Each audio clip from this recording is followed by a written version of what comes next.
Hope is this expectation that it is going to be okay, that something is going to turn in your favor. And I've had to have so much hope in really, as I was saying, my life, but certainly my chocolate business. I kept thinking something's going to come up, the right thing is going to come my way.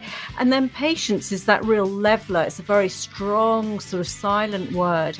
It's always around us and it's always testing us and challenging us, that we just have to wait, and that life, business has its own flow. And sometimes you, however much you want to accelerate the flow, you just can't. Welcome to the Hospitality Maverick podcast with me, Michael Tinkser. We at Hospitality Mavericks are here to inspire leaders to create heart-centered and profitable businesses from the inside out, the kind that both employees and customers love and support. Thanks to BizSimply for sponsoring this episode as our show partner. BizSimply is the all-in-one HR and workforce management roads and operations software, designed and built by hospitality experts to make every shift run like clockwork. And we join forces to help the industry to find new ways of becoming even more innovative in how we lead our people, how we operate, how we grow our businesses, and how we serve our customers. Together we want to share strategies and tools that can make the industry thrive long-term, not just survive. In this week's conversation, we are joined by the amazing Amelia Rope, the founder of the Hope and Patience podcast. Amelia shares her incredible entrepreneurial journey of being part of MasterChef, building a chocolate business, and much, much more. You will find out it's a journey with many twists and turns, and we take a deep dive into how she overcome the many challenges. Amelia also shares about how the journey actually shaped her and made her the person she is today by using pain to grow. We talk about doubt as an entrepreneur, imposter syndrome, and knowing when to leave the situation that is no longer good for you. The power of having the right people around you and achieving great results by having the right coach and mentor. Also along the way, we've visited many other themes: the entrepreneur's mind, how to navigate uncertainty, why she started a podcast, how she overcame health issues, working with investors, the power of due diligence and the people you get involved with in business, and the importance of purpose and profit goes hand in hand, and much more. There are so many great nuggets in this episode on how you become a better entrepreneur. But before you tune in, please sign up to our weekly newsletter on hospitalitymavericks.com, packed with more Maverick insights, strategies, and tools. Now, grab notebook, pen, hot drink, chocolate, and let's get started. Today, I think we're going to go on what I would call the entrepreneur's journey. And for that, we have a great guest, because this is not a typical guest on the hospitality show. As it happens once in a while, I bring somebody in that just has a different perspective on things. And I've been seeing Amelia Rope's podcast coming along slowly and listening to some of her episodes, especially the one with Julian Metcalf was the first one I tuned into, and then Perry Hayden afterwards talking about brand. And I found out that here's a person that you guys need to meet, because she's been on a journey as an entrepreneur, and there's so much you can learn for that, especially in the world we live now with all this uncertainty and how you actually manage that. And this is an incredible journey, I can tell you, because I've read a lot about Amelia before this conversation, but also I have listened into her conversation, and I had a great conversation with her prior to this. So with that said, I will jump into present you to Amelia. Welcome to the podcast. Thank you so much, Michael. Amelia, you've been on quite a journey, but I wanted to start somewhere else instead. Tell me the journey, because one of the things I noticed when I started following you and listening to you, there's two words that goes again and again, and you called your podcast the same. So what is it with you and hope and patience? Well, hope and patience are two words that I've had to cling on to for really the majority of my life. And funnily enough, my grandmother's, one was called Hope and the other one was called Patience. And they were incredible women, very different, but they were so strong. They had this inner core, this inner strength that I think I've got a bit of in my bloodstream. But so they are just incredible qualities. And if you think about it, hope is this expectation that it is going to be okay, that something is going to turn in your favor. And I've had to have so much hope in really, as I was saying, my life, but certainly my chocolate business. I kept thinking something's going to come up, the right thing is going to come my way. And then patience is that real leveler. It's a very strong, sort of silent word. It's always around us and it's always testing us and challenging us, that we just have to wait, and that life, business has its own flow. And sometimes however much you want to accelerate the flow, you just can't. Yeah, and especially in times we're living in now, we had a little conversation before we went live here about, you're sitting in this you're waiting position, and as an entrepreneur, that's almost the worst place to be in, to be actually embracing patient. And my word this year is patient, because I just know there's so much that's out of my control, and if I'm trying too hard and be frustrated about it, I just gonna struggle more.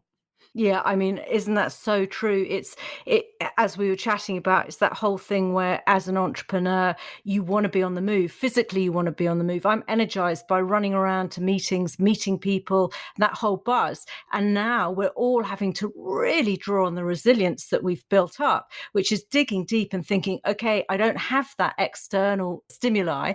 You've got to make it yourself. And it is really challenging. And yeah, patience. I'm constantly being taught that lesson, and it's my middle name. And I just hope one day I will crack it. Although, actually, Michael, just thinking about it, it was quite interesting. Angus Thirlwell, the CEO of Hotel Chocolat, he was on my show and he was talking about patience. And he said that he doesn't think any entrepreneur actually has patience within them. And it really made me think about that, because I think he has got a very strong case. I think it's absolutely right, and one of the things I been through myself is that I love my kids to bits, but having the patience to actually having them around all the time and care for them in a lockdown situation and be the school teacher, I just found out that it's probably so innate in me. And then I can remember my dad as well, and he's still alive. He's probably become more patient with age, funny enough, but also an entrepreneur at heart. And I can remember sometimes where he was like irritated if he was on holiday too long, and I was thinking, oh, that's just weird. But now I totally understand, because I'm the same. In principle, I don't like to be sitting at a swimming pool for 2 weeks. I can't do that. And something needs to happen. It's almost a bit like what do you call it, ADHD, or yeah. So I totally agree that patient thing is a it's a very difficult thing, but it's almost what is difficult. You should actually, when you have time in these time, I'm trying to master it instead and say, I need to learn more of that, because you need to get people with you on the journey. Don't run away from them, and they don't come with you on the journey as an entrepreneur. Yeah, you're absolutely right. And I mean, talking about that 2 weeks on a sun lounge, I'm always, my mates know that I'm just so weak when it comes to the sun. And I'm just like, oh, I'm out in it. But there is that thing where I think it's the entrepreneurial DNA, the mindset. One is constantly, so you want to switch off and you think, great, 2 weeks, but you find yourself after the first couple of days thinking, well, what about this idea? What about that? And I want to implement this. And actually, I'm going to get onto my emails. And it's funny, there's just something, I think it's a wiring process. Yeah, to connect that to your journey, so people get a bit of a perspective where you're coming from. Can you tell people a bit about your journey, where it all started, and the incredible things you've been doing over your lifetime? Well, I'll try and keep it short because I'm a woman who waffles, and my story is quite lengthy. But just for a little background, was that I'm very lucky. I come from a fantastic family. I was sent to a great school, but the limitation which frustrated me was that women were not meant to work. Women were meant to be a wife, a mother, and whether you signed up for love in your marriage or not, that was not the main point of it. It certainly isn't a criticism of my parents. It's just the way that they were brought up and the way that it was sort of thrown out to me. And even from a young child, I just hated being told what to do. And I always had this sort of independent streak. I also loved making cash. So I would be baking cakes. I had a pony. I sold the manure at the end of the drive for cash. I mean, it was just a very exciting thing. And we didn't have pocket money as children. We certainly weren't deprived, but you had to earn it. And I'm really glad that my dad got me thinking about that whole thing of the value of money. We worked on potato harvesters, me and my brother. I worked at the local petrol station, you name it, I was there. Anyway, school, bit of a write-off. I was a good school, but I was there far too long. The teachers hated me. I was very naughty, a bit cheeky, and I'd always be someone who'd be sort of fighting someone else's cause and therefore getting in trouble. And anyway, from that, I was in my 20s. I was a PA, secretary, worked for people, a whole mix of businesses in the city, in the West End, what you name it. And I used to get fed up actually by the end of the year because lack of appreciation from all the hard work. And also I was using it as a sort of learning process. I really would have loved to have gone to university and got a sort of what I call a qualification, or potentially I might have gone into the health world, become a consultant or a lawyer if I had trained in a profession. But the thing with the whole thing going back to my childhood was that education was not key because I was going to be marrying the stockbroker in my 20s, children, and that was that. So from my 20s, I then sort of branched out, and I got into health. I was quite overweight and I couldn't lose it. And I became fascinated by health, and I wanted to go to university. So I went to university as a mature student and studied herbal medicine, and then switched into nutrition. Actually, it was the other way around, nutrition, herbal medicine. And from there, and into the mix, I was a massage therapist, had a bike accident, somersault over the bike, broke both my arms, so that paid to that career. Wow. I mean, that was really harsh, actually. And this is a lesson to anyone who cycles: do not put your bags on the handlebars, because I was going to look after a goddaughter. I had my bags on my handlebars. I turned the corner, and it acted as a brake, and I somersaulted over. And actually, not one person, nobody actually stopped and said, "Are you okay?" So with two broken arms, I locked up the bike to the railing. I was in shock, went back, and luckily my flatmate, who I was living with at the time, said, "You look in a bad way." And actually, yes, I broke my left arm, my right wrist. Wow. But then, I went to live in Kenya at one stage and slipped on a mat and my foot snapped, and I broke my right foot and had to have a screw put in it and a bone graft and this, that, and the other. Anyway, so I've experienced quite a lot in my life. So I qualified as an aromatherapist down the line. My last proper job as such was a practice manager of a doctor's practice. And my poor patient father said to me, "Great, you finally got a job, good salary, sorted." And of course, that wasn't who I was. And so I ended up applying to go on MasterChef. I'd split up with this guy and I wanted a bit of a challenge. And I got picked to go on the show. I was so out of my depth, but it was incredible. And they asked me to go back on the show the next year. And so I went part-time my job, and I went on various courses and went back on the show. And that sort of opened my door to the whole food element. And then I wrote to William Sitwell, who was a food editor, and said I'd like to come and chat to him about getting into food journalism. And I took some chocolates that I'd made using chocolate mint from my mother's garden. This was 2006 or something.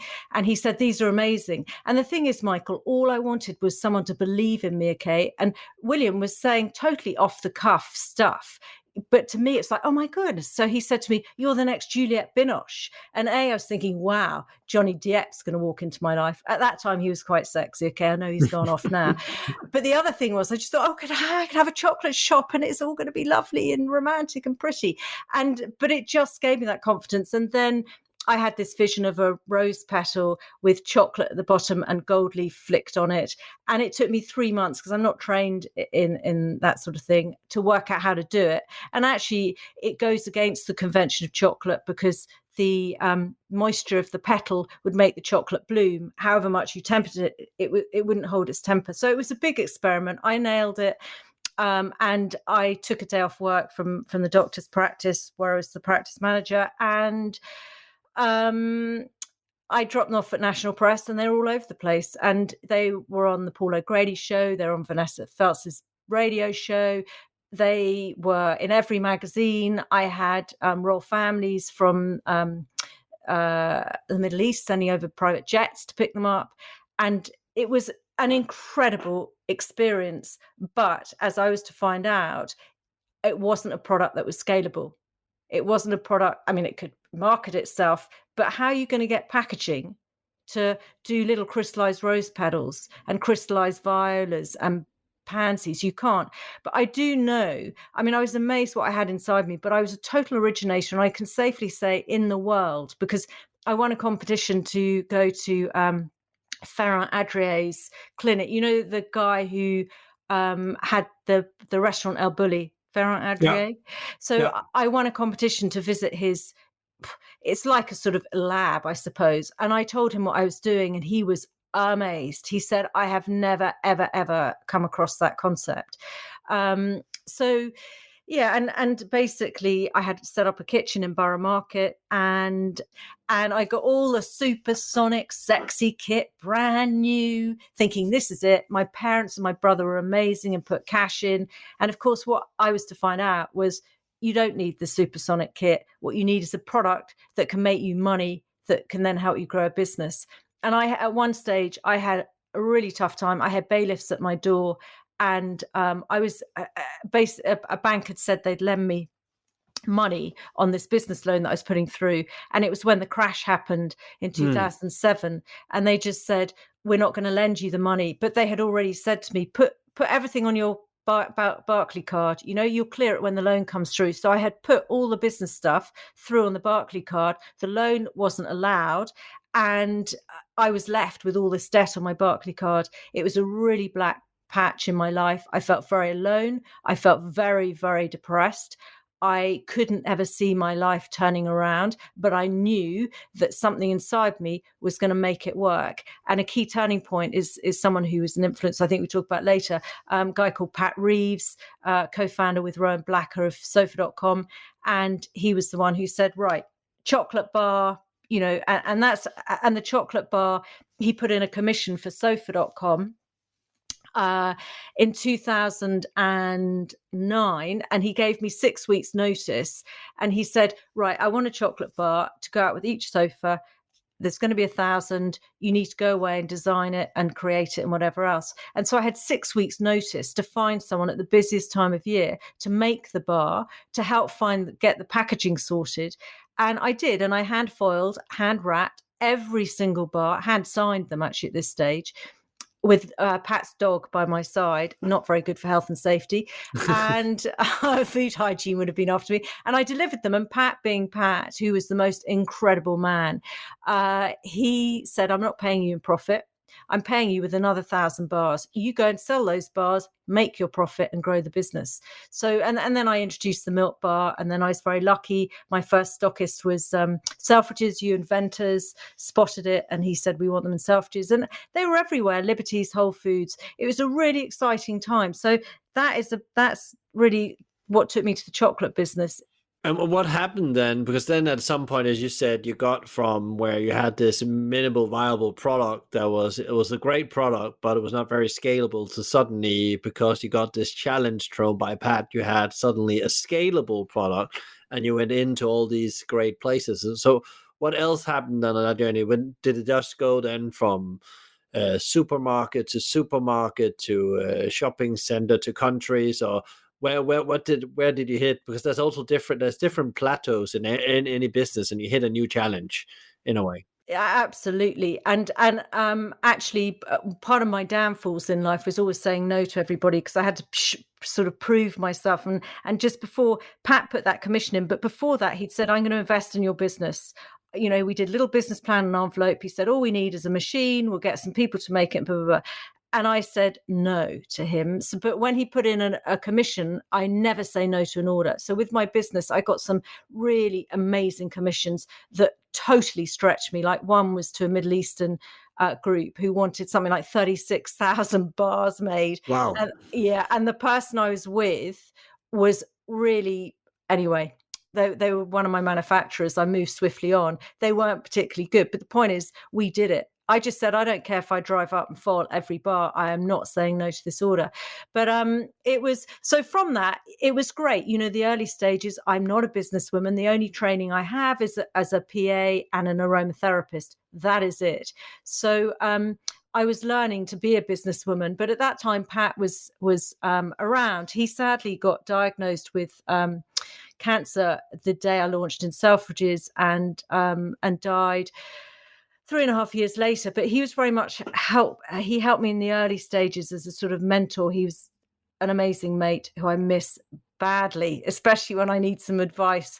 But anyway, so I went to Liberties and Whole Foods and everything, did the tastings. And I thought, wow, this is so easy, this is my life sorted. What I didn't factor in is some whippersnapper copying my packaging, blatantly copying it down to the shade of the foil, the length of the craft paper, the size of the bar. I also didn't factor in that you're always going to get everybody else starting up in the industry.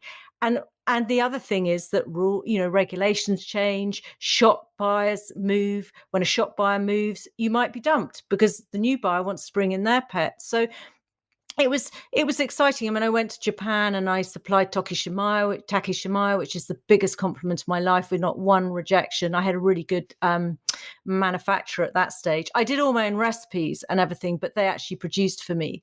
And it was something I missed because I wanted my own kitchen back. And when I was talking to investors, I said, this is what I really want, with a little glass frame around it for people to see. And they all said, no, it's not important. But then, you know what? You need a lot of money to grow a business. You need a team. And that, again, is a big thing. And I went around talking to investors.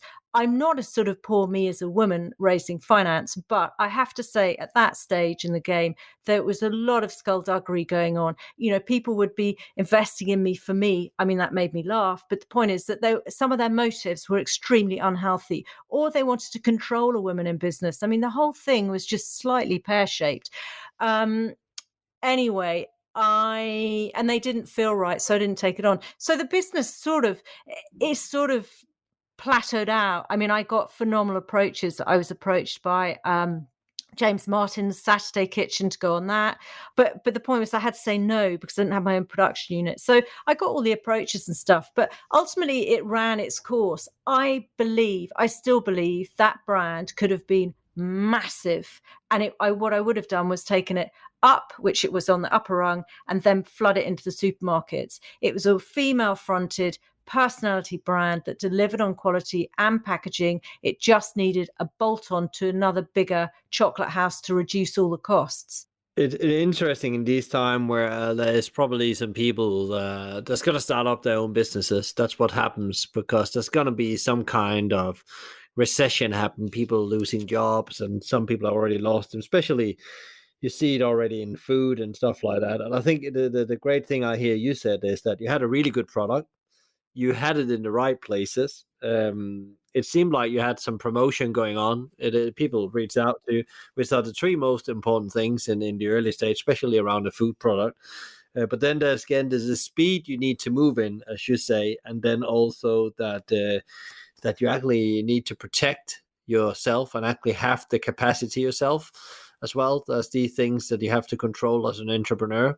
And you often forget that in the rush of things because it's going so fast, and then suddenly there's somebody copying you and everything you're doing around your product, and therefore you go into a challenging period because you need to find out how you deal with that. And I've seen it myself as well in things I've been doing. So yeah, really, really, I thought that was some really key things for people out there to think about as well as they go forward. It's the sort of acceleration. It's the I was nimble because I was small, but I think if you've got a really good idea, people are going to be on the bandwagon very quickly. And that's what I was shocked by because I was naive as a businesswoman. But, someone like Thornton's copied my recipe combo, lemon and sea salt. And, as I said, the guy copied my packaging. And the thing is that you've just got to keep moving on ahead. And I probably spent too much time trying to fight those sort of I mean, obviously I didn't fight Thornton's, but, it's something that you've got to accelerate. And even though I had big TV. I had, which some of them I could do. I was on the radio. I had the media just in my hands. I mean, the PR I got was phenomenal, and I had the product, and I had the sort of brand, but I still didn't take it to where it should have been. It is really, really difficult. Is there something you wished you have known before you started that journey? Because you tried a lot of things prior to that, and then suddenly you hit that thing that works. And and sometimes that happens in life as well. Is that job or that thing, and suddenly you hit that gold streak, as they say. You're just in that flow of things. Is there anything you wished you have known or been more aware of before you hit that? Well, yeah, I mean, no, in ways, in the way that it's made me who I am. But yes, Michael, I mean, so much so in the way that I took in the early stages financially, I took big risks in the way that I still don't have any buffer. I'm still winging it greatly. I mean, also I should have moved the business quicker. I was talking investment to these two people. Sadly, it didn't come off. If it had, it would have been really ripe. To understand the business cycles, where when you set up, everybody wants you. The journalists want to write about something new. People are inquisitive. They want to try it. But ultimately, other people will take that slipstream from you. And I think, the big thing that I had no idea about being an entrepreneur is it is one of the most difficult paths you can pick in your life. It's like a garden maze. And whether you actually get to that center of the garden maze with the first business, with the second business, with the third business, who knows? Yeah, it's interesting because actually there's somebody else I talked with that said to me once, and it really resonated with me. Entrepreneurship is not it's not a journey about a product or a vision. It's about the person you want to become, and that's therefore you go on that journey and you keep on pushing yourself to become that person, and it's like a personal journey, and of course there has to be pain on that journey, or else you're not stepping up in the next level. And I thought that was very well said, because that's something I can see myself, and I can hear that as well in your journey, that when the pain has been there, you had been forced to change and become more agile. But that's really interesting, Michael. That makes me think, because is it, if we don't succeed, is it because we don't have that strong enough belief in ourselves that we can do it? Is it because we're wavering? Yeah, it's interesting because I think that the entrepreneurs in general, when we look at them, you don't think they believe so much in themselves. But I think one of the biggest challenges we have as entrepreneurs sometimes is that are we good enough? I think we ask ourselves that question a lot of the time. Every day. And it's that doubt. And sometimes I've found in COVID, doubt can really drown one's mind unless you're really strong. You can question yourself the whole time. I totally agree. And also because, again, we talked about this thing, as entrepreneurs, we like to move, but also it's a question about feeling that we can control the situation and move it to a certain point, but suddenly you can't move anything and everything has stopped, or things doesn't go as people say, or people get off the radar because of the situation. The COVID hasn't definitely not helped being an entrepreneur, but again, it's going to create a brilliant platform on the other side. I'm a big believer in that. But just want to come back to something as well. You didn't talk so much about your podcast, because that was, I said in the beginning, that was where I met you the first time, and started listening into your conversation. So after the chocolate venture, we go into the pandemic, and then you launch a podcast, and you have some great guests on there. Already mentioned Julian Metcalf has been one of your guests, and you mentioned the CEO from the chocolate hotel as well. Can you tell a bit about why did you start a podcast? Of all the things you could do, coming from chocolate, it's like a whole new world, a new venture again. It is. I mean, what I'm doing another startup, God only knows, but it is in my DNA. So I knew that I needed to extract myself out of the chocolate business. One of the reasons was that an investment was sort of running dry, and I had found that my health was seriously compromised. At one stage in the last sort of year, I mean, it's in the last sort of year of it, producing, I got this thing called Swerdron syndrome, which I couldn't mobilize my joints. So it took me 20 minutes to get out of bed. I couldn't kneel. My ankles were huge. I had red sort of wheels up my shins. And it's to do with, you have sarcoidosis, so you have pains in your lung. And anyway, it was massive. And it was like, okay, I need to take a serious reality check here. I've been thinking about it for a long time, really since Pat died. And it was time to accept that this venture was not going to go in the direction and make it as big as I'd always dreamed. So I have a great a guy who he's a friend, and I value his opinions. And I would meet up with him just saying, I know that I need to come out of chocolate. How, where do you think my strong points are? He's an investor, and he's just a very savvy business guy. And so we used to just catch up over coffee, really. And then he said to me, I knew him in my chocolate days, and he said, I will invest in you, but I'm not going to be investing in chocolate. So I sort of said, okay, well, what can we do? And so I've always wanted to get into the media. I used to, as a child, quite fancy myself as a breakfast TV presenter. I mean, Lord knows why, but anyway. And I have an itch to do a documentary, which has been an itch for some time. But anyway, we were talking about that. We were talking about podcasts, and we're talking about chat and how I love to chat, and I love to hear people's stories, and I love to know what makes people tick, and I love to know, there's a lot of love there, but I love to know about founders. There's something that fascinates me about our mindset, and I'm always attracted to founders. Even in my relationships, guys are usually running their own gig. And so we got chatting, and all of a sudden, Hope and Patience I'd had in my mind for a long time, but I actually thought I'd have an engagement ring company, because it was this like sort of cynical view. People hope to get married, but they've got to have patience. But anyway, so Hope and Patience was always on my mind as the name. And we went for the podcast. And that's really, it was just through a conversation. It's a bit like my chocolate business. I sort of fell into it. I mean, I didn't elaborate on that, because otherwise I would have been here all day and your poor listeners would be tuning in for hours. But I fell into it, and it just it's got an energy of itself. And in the early days, so my first guest was great, Rowan Blacker, Pookie Lighting, Pat's business partner from sofa.com.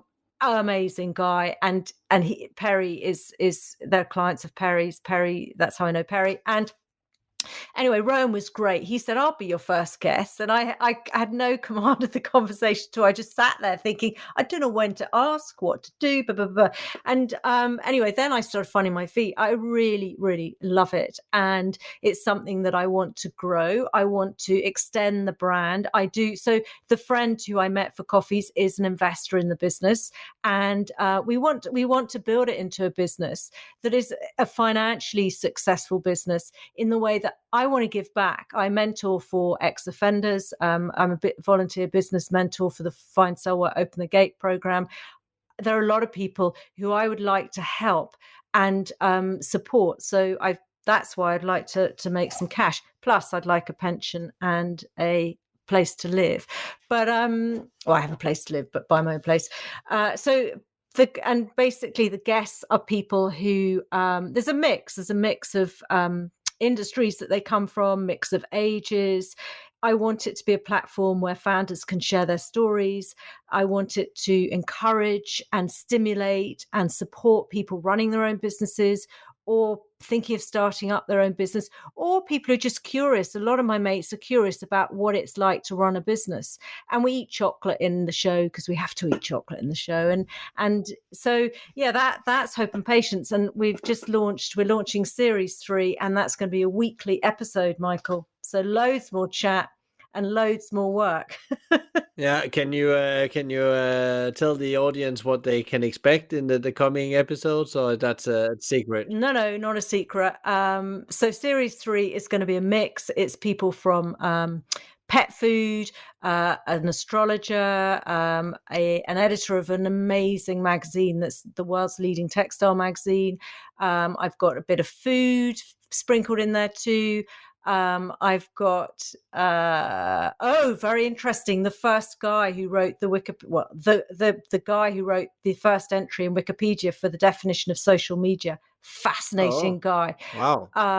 He's you might want him on this show, but I'm having first dibs.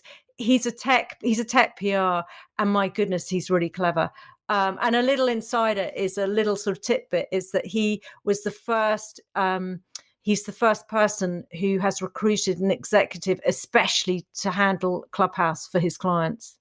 So he's very exciting. And there's some other. There's the founder of Original Ballet Black, which is a most incredible ballet company supporting dancers from the BAME arena. The pet food is tails.com. So exciting names. I always sort of get the first sort of 8, and then I allow it to be a bit fluid because I like exploring people. But so that's who's coming our way. So if we go back to the entrepreneurial bit, how was it again to come from a scale-up business going into what I call a startup? You're starting from scratch, everything again, and you have to have that energy to do it again. What was it hard, or was it this is just what I'm gonna do? It's very obvious to me now. The past is past, and we move on. It's really flipping frustrating because of my chocolate business. It just took off. Okay, everybody wanted it. All I had to do was give you a chocolate bar, and it would be all over the place. And of course, that's not how it happens nowadays. A, because we have social media, and B, because the world of podcasts is massive, but it just doesn't. It doesn't. It works a very different way. And also with the chocolate business, I had a physical product, and with the podcast, it's not a physical product. So that's selling two very different things. Now, I have actually made a chocolate bar for the podcast because I love giving stuff to people. I like receiving, I like giving. So it is frustrating because it is back to the sort of starting blocks again. And it's an industry that I am learning, but I love learning. I'm growing so much as an individual. Meeting incredible people. I mean, I did in my chocolate world. Wow, I went to places and met people I never ever thought I would do. And this is exactly the same. To get to talk to Julian Metcalf, whether he's a Marmite factor, so you might get him or not. His gems are gold dust. He rarely gives interviews. And, to be there chatting to him on a podcast, I had to pinch myself thinking, Julian Metcalf. And, Angus, I know from the chocolate days, Angus Thorwell, but Tim Mead of Yo Organic, big people and just with incredible values, especially Yo Organic. I mean, that's mind blowing. I've got a business plan. I have to work out a marketing strategy in an area that's new. It's meeting new people. It's bringing new people into the team around me. But that I find exciting because what I have learned from my chocolate days is to really do due diligence, never assume, never presume. And if something's not right, if someone's not right in the mix, move out, move on. Don't hang around trying to make it work. I mean, that's the whole thing with not employing people directly, is there is more nimbleness with that. But I'm seem really lucky. I mean, like Michael, meeting you, which was through LinkedIn, what a treat.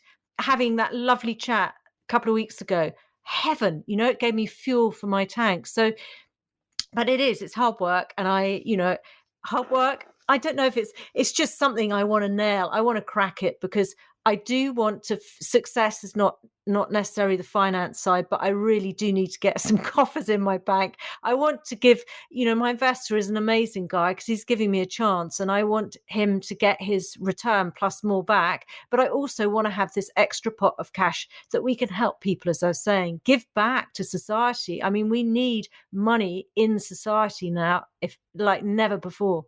Yeah, and that's quite interesting again because you're doing it again it's funny, your first answer to it is it's to becoming the person I want to become, and then indirectly that when you become that person, that money will flow, and then you can take care of yourself and give to others. And I think that's a quite really important thing there. And again, you throw yourself out. It's here again, it's like you need a challenge that is so big. that you can't swim when you jump in, but it's okay. We'll just drown a bit because, again, I will figure it out. And I think that's incredible strength to have that and done that so many times. So just a little observation. You already talked about a couple of failure, but if you want to say, like, is there one that was like the biggest of them all, where you said that was like, it was like burn marked into your mind? I will never ever do. You mentioned due diligence just now, but I don't know if that's it. Sometimes there could be other things.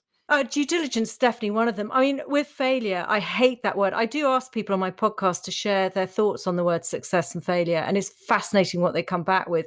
And I'm learning a lot from what they're saying. But failure takes me back to school, where you fail or pass. And most of the times I failed, and it made me so humiliated. But I think, it's a big learning, isn't it? For someone, I give myself a hard time. I have a quite high expectations of myself, and so therefore failure is like the worst. But I mean, I suppose I go, in my personal life, it was selling a property and not buying another property, because that is what is my driver. One of my drivers for just pushing on and winging it and having sleepless nights with this podcast is I have to do it. I'm 50 now.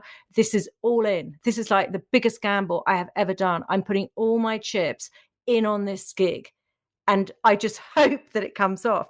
But really, yeah, with my chocolate business, it was a bombardment of lessons. It was like an assault course, because I remember, I'm not a businesswoman. I'm not trained in business. I wasn't trained in chocolate. And I didn't go to university and get a degree that would have been really helpful. And also my parents are not entrepreneurs. Okay. So that although my great grandparents were phenomenally successful, it's not in my close arena. And I think the thing is that I trusted people too easily. And, if they said they were going to do something, I believed them. If they made out their motive to get involved with the business was a healthy one, I believed that.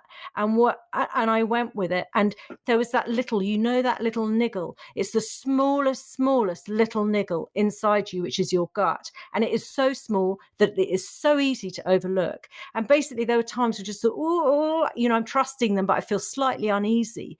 And I didn't listen to that. And the repercussions were vast in every arena. It could be to do with manufacturers, which backfired, investments, which backfired, suppliers, which backfired.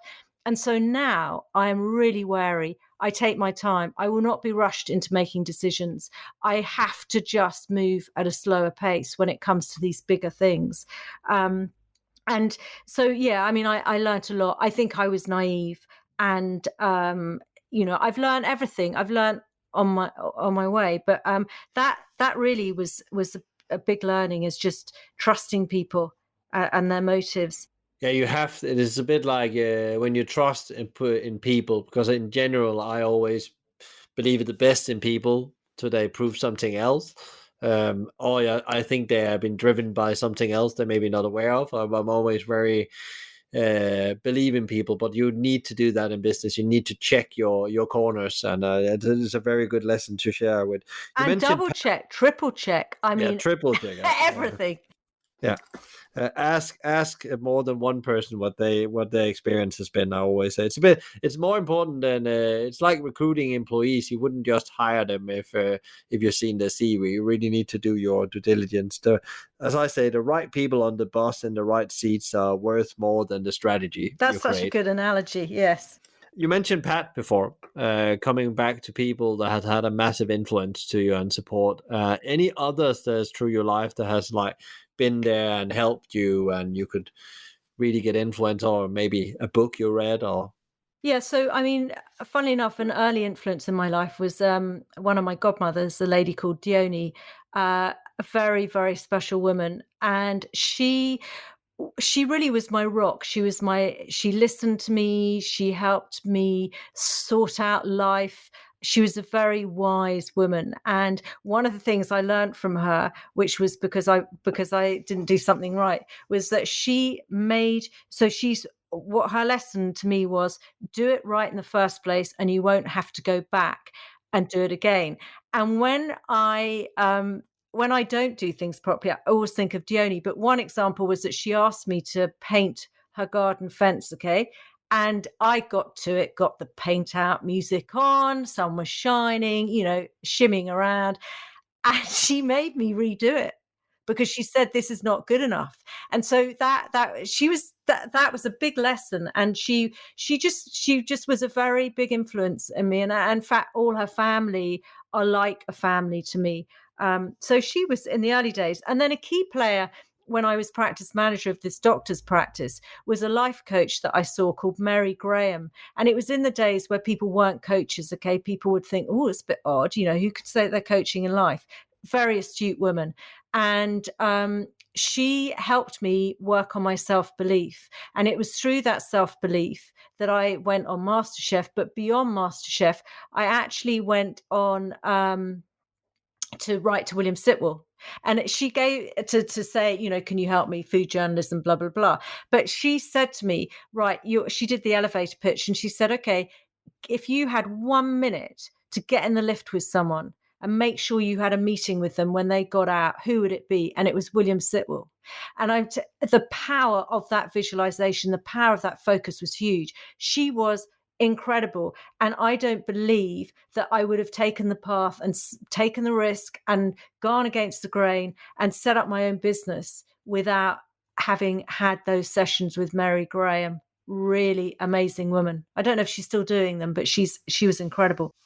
Amazing, yeah, and it's funny that some people that fuel your confidence at different stages in life, and we all have this confidence barometer, I think, that goes up and down, especially in entrepreneurship, where there sometimes are very few victories, and then you have to keep yourself going. And there's some people that just keep on fueling you on that journey. That's a great story about that. How do you then, as you mentioned a bit like the pandemic, and it's tough to really be in control, be in the right mindset, the right energy, but what do you do to show up pro? People do different things. People go from meditating, running, to whatever they do. It's in my DNA. As a family, we are doers. We weren't allowed really to have lions. My parents are great people, but it's just the way that we were brought up. And ultimately, going back in my DNA, it's just who we are. Also, I'm self-supporting, so somehow I've got to get money through my door to pay my rent and my bills. And the other thing is that I want to make a difference. I don't have children, and now I'm 50. Maybe I'll be with someone who's got their own kids, but I want to leave a legacy. I want to leave something behind that continues to make a difference. And that is one thing that gets me out of bed. There are days where I do not want to get out of bed. There are days at night where I go to bed and I don't sleep properly at all. I will cry. I will be nervous. I will come out.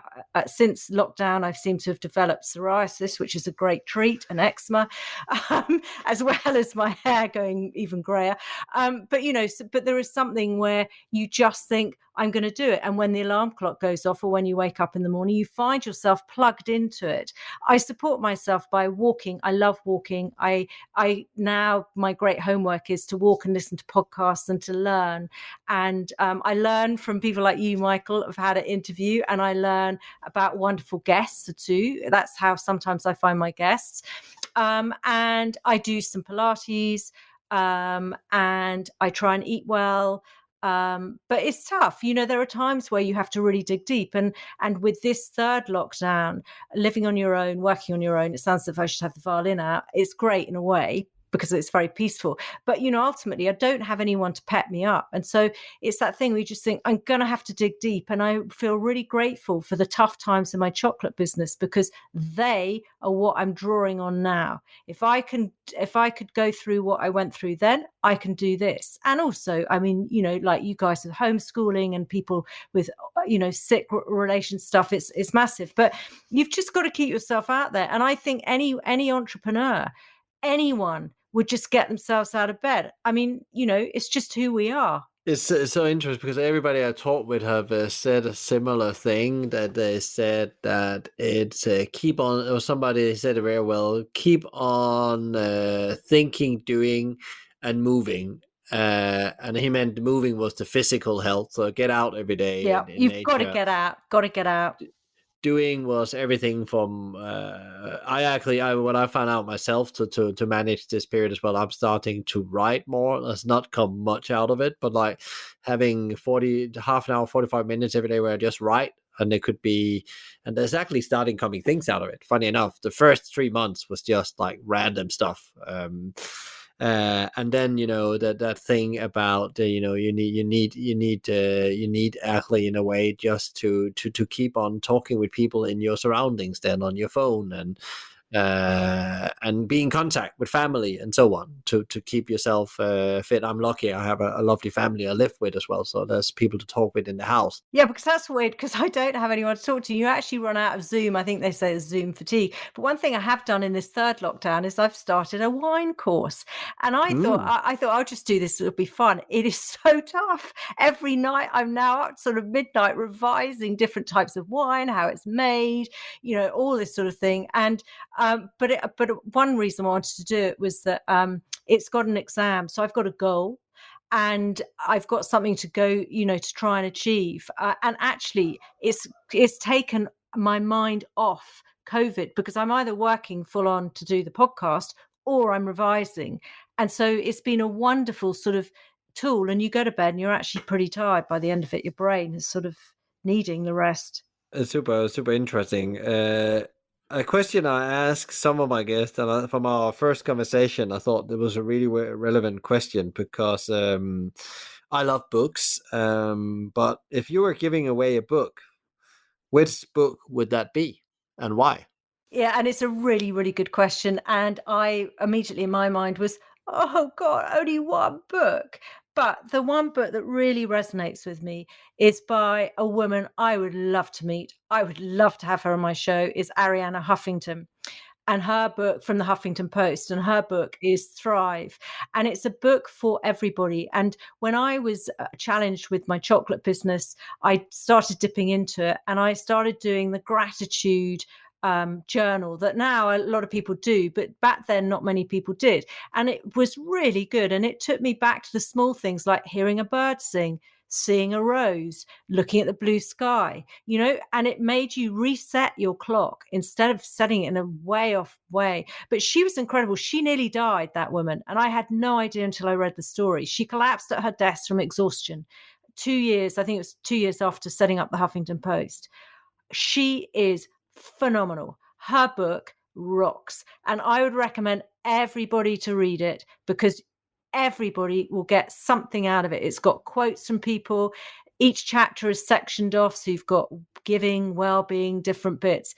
That woman has really lived her life, and what she shares are gems. Great, that's a great book. I agree with that. I actually have been looking into that. My wife has the book, so I was actually reading it over Christmas, actually, because I thought it was a bit. When we hit Christmas, I definitely were struggling a bit with my driving as well. I had to find a new way, and I'm actually been writing about that. Maybe there's something coming out of that. But the writing, I think, sounds so exciting, because I read somewhere or heard something about how you said, you start off the first 3 months, it's disastrous, and then you kick into it and it's really good. I mean, that is going to take you places, I think, Michael. Yeah, let's see that it's actually funny, and it's not so much about me, the show, but actually when I was a kid, one of the teachers asked me what I wanted to be, and I wanted to write books. I said, No I can way. remember that, and now it's happening. It's not happening yet, but I'm writing now, and it's not something I Wow. really ever have practiced. It's always something, because I'm not patient. I like to do the 80% and then hand it over to somebody else and then move on. But yeah, it's really interesting sometimes when life comes back in a loop, as you referred to here in the conversation as well. On the show, Amelia, I always ask the guests what advice they would give to leaders out there now, or other founders, entrepreneurs, because it's a weird time we're in, and we all collect different experiences and see the world in different ways. But if you should give like 3 solid advice to people out there, what would that be? I think one of the things is trust the flow. Even if it's not going at the speed you want, it might be going too fast or too slowly. Just trust it, because usually the flow is taking you on a path that you need to go on. The other thing is to remember to thank people in a really genuine way from your heart. who help you on your journey, because appreciation is the most valuable commodity. And what I found was that I always have thanked people, but sometimes I give quite a lot away, and I'm quite happy to give it away. But all it takes is for someone to say, thank you so much. That made such a difference. I really appreciate it. And it's just a really fantastic thing to do. And I think sometimes can be forgotten with pressures and stuff like that, but it's key. And the third thing is to sort of really cultivate who you are, and raise that awareness of who you are. Get people to be aware of you, and just chat to everybody.